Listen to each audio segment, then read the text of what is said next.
What's up, guys? Welcome to episode 2 of the Resellers podcast, season 2, where we are helping Les build a $1,400 a week profit business. Today, we're going to discuss how to find the most profitable model. So I'm going to ask Les a whole bunch of questions, just get a feel of what she likes so far. So far, you've listed on 4 different platforms. Yes. We've done consignment. You sold an item on Facebook Marketplace. Yeah. You've met people at the bins that you can sell stuff to. Yeah. So what do you think so far of those different ways of earning money? Consignment is definitely, if you want money immediately, it's a really good way. My struggle is that sometimes in consignment, I'm like, ooh, I know this item would sell more on Depop, Poshmark, online, but it's the thing about just selling it immediately. So I feel like that's kind of been a little bit of an internal struggle of mine. Facebook Marketplace, I feel like it's been an amazing way that I'm gonna utilize that now. For example, I listed a lot of baby clothes, so now I'm gonna use that as like, because I buy boxes at the bin, so now it's gonna be like, okay, I'm gonna do these little lots of the baby clothes, and then that'll cover like gas, laundry, lunch expenses. Yeah. So I'm going to clarify 2 things. One, she said consignment boxes. You can get pallets at Goodwill, and that's one thing. So you can go to Goodwill and buy bulk. Most Goodwills have that option, and every single Goodwill is different. So not every single Goodwill will have the same options, and they're different. Even at the ones that we're going to, they are different prices. Depends on who's working. Everything is different. Second thing is the consignment shops that we are going to give 3 options. One option is they give you cash up front. Yeah. The other option is they can consign it and give you a percentage of what it sells for. They haven't even really offered that, but they have that option. Yeah. And then the third one is store credit. And I was thinking, she did go to one store that ran out of cash and they only wanted to do store credit. I think in that scenario, maybe they will give a little bit more. Maybe you do look around the store and see, can you trade up? Can you show up with like 10 different items and leave with 5 better items? Yeah. I don't know, but that store, they have too much stuff. So maybe in that scenario where stores are overpacked, you can get even better stuff to trade up. Yeah, and also because the store credit, it usually ends up being, it's 50% of your order.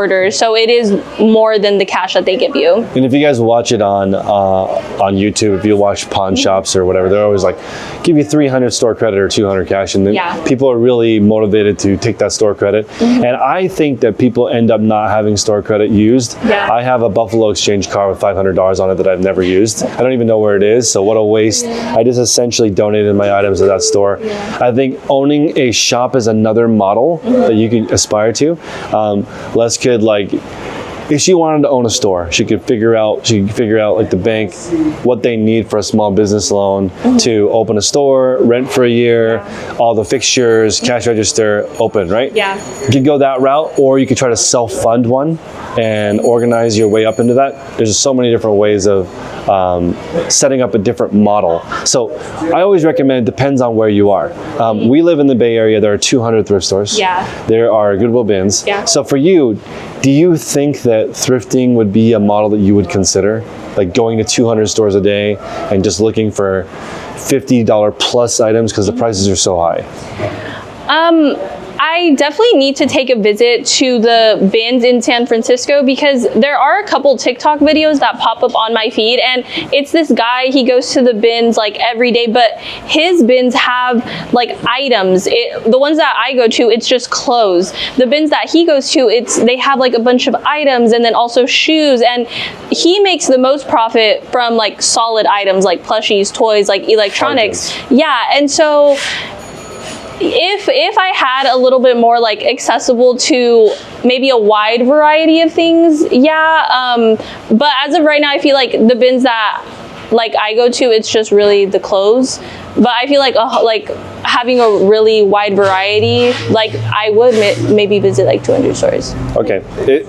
It is something to consider. Is thrifting dead? I don't think so. You can find great pieces to wear for yourself still. Yeah. Selling for a profit just requires a more discerning eye. I also think that consignment really works if you are buying to resell and using store credit to buy. Yeah. Because it's kind of overpriced to begin with at the beginning. So if you have some store credit, you're really getting a 50% discount on the item. So you're not paying 30, you're paying 18 or 19 for the item.